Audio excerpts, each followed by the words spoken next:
ನಾನಿನ್ನ ಮರೆಯಲಾರೆ. ಇದೊಂದು ಮನಕಲಕುವ ಪ್ರೇಮ ಕಥೆ. ಒಂದಾನೊಂದು ಕಾಲದಲ್ಲಿ ನಾನು ನನ್ನ ಮನೆಯಿಂದ ಆಫೀಸಿಗೆ ಹೋಗುತ್ತಿದ್ದೆ.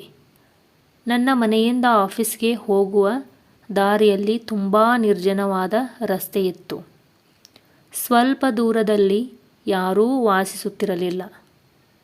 ಪ್ರತಿದಿನ ಈ ಮಾರ್ಗದ ಮೂಲಕ ನಾನು ಆಫೀಸ್ಗೆ ಹೋಗುತ್ತಿದ್ದೆ. ಇಂದೂ ಕೂಡ ನಾನು ಅದೇ ಮಾರ್ಗವಾಗಿ ಆಫೀಸಿಗೆ ಹೋಗುತ್ತಿದ್ದೆ. ದಾರಿಯಲ್ಲಿ ನಾನು ತುಂಬ ಹೆದರುತ್ತಿದ್ದ ಹುಡುಗಿಯನ್ನು ನೋಡಿದೆ. ಅವಳು ನೋಡಲು ತುಂಬ ಸುಂದರವಾಗಿದ್ದಳು. ನಾನು ಅವಳನ್ನು ದೂರದಿಂದಲೇ ನೋಡುತ್ತಿದ್ದಂತೆ ಅವಳ ಸೌಂದರ್ಯಕ್ಕೆ ಮೂಕವಿಸ್ಮಿತನಾಗಿದ್ದೆ.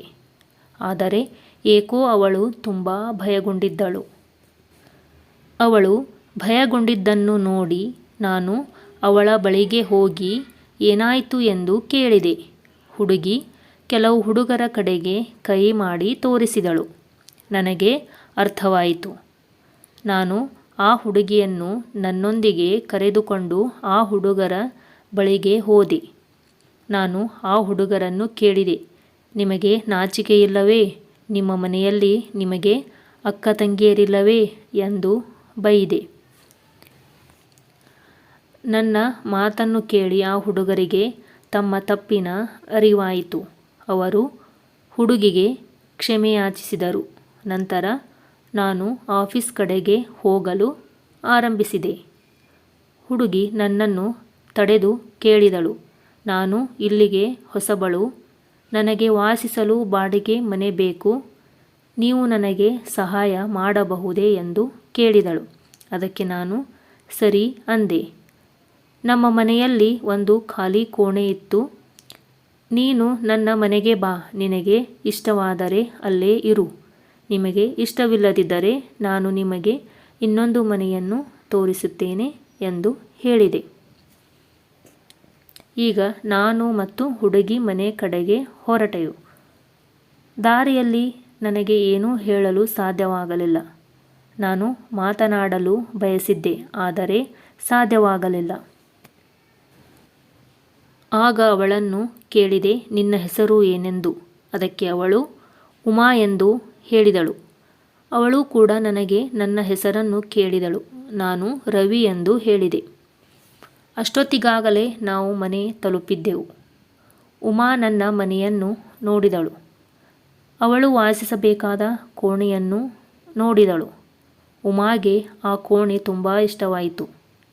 ನಂತರ ಅವಳು ನಮ್ಮ ಮನೆಯಲ್ಲಿ ವಾಸಿಸಲು ಆರಂಭಿಸಿದಳು.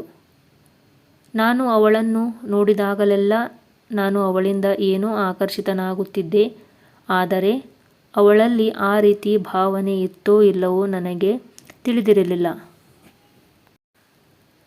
ಒಂದು ದಿನ ಉಮಾ ಮತ್ತು ನಾನು ವಾಕಿಂಗ್ಗೆ ಹೋಗುತ್ತಿದ್ದೆವು.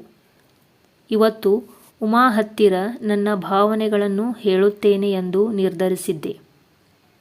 ನಾವು ನಮ್ಮ ಮನೆಯಿಂದ ದೂರದ ರಸ್ತೆಯಲ್ಲಿದ್ದೆವು. ನಾವು ಬೈಕ್ನಲ್ಲಿ ಪ್ರಯಾಣಿಸುತ್ತಿದ್ದೆವು. ನಾನು ಉಮಾಗೆ ಹೇಳಿದೆ, ನಾನು ನಿನಗೆ ಒಂದು ಮಾತು ಹೇಳಬೇಕು ಎಂದು. ಅದಕ್ಕೆ ಪ್ರತ್ಯುತ್ತರವಾಗಿ ಅವಳು ಕೂಡ ನಾನು ನಿಮಗೆ ಏನೋ ಹೇಳಬೇಕಾಗಿತ್ತು ಎಂದು ಹೇಳಿದಳು. ನಾನು ಹೇಳು ಅಂತ ಹೇಳಿದೆ. ಉಮಾ ಹೇಳಿದಳು, ನಾನು ನಿಮ್ಮನ್ನು ಪ್ರೀತಿಸುತ್ತಿದ್ದೇನೆ. ನಿಮ್ಮನ್ನು ಬಿಟ್ಟು ಬದುಕುವ ಶಕ್ತಿ ನನಗಿಲ್ಲ.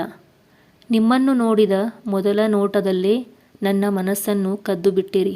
ಅದನ್ನು ಹೇಳಲು ನನಗೆ ನಾಚಿಕೆ ಆಗುತ್ತಿತ್ತು. ಇವತ್ತು ಧೈರ್ಯ ಮಾಡಿ ಹೇಳಿದೆ ಅಂತ ಅವಳ ಮಾತನ್ನು ಕೇಳಿದಾಗ ನನಗಾದ ಖುಷಿನ ತಡೆದುಕೊಳ್ಳೋಕೆ ಆಗದೆ ಮಾತೇ ಬರದಂತಾಯಿತು. ಇನ್ನೇನು ನಾನು ಧೈರ್ಯ ಮಾಡಿ ಹೇಳಬೇಕೆನ್ನುವಷ್ಟರಲ್ಲಿ ಎದುರಿನಿಂದ ಬಂದ ಕಾರೊಂದು ಬಂದು ಉಮಾ ಮೇಲೆ ಹಾಯಿತು. ಅವಳು ಸ್ಥಳದಲ್ಲೇ ಪ್ರಾಣ ಬಿಟ್ಟಳು. ಹೇಳಬೇಕೆನ್ನುವ ಮಾತು ಇನ್ನೂ ಹೊರಬಂದಿಲ್ಲ.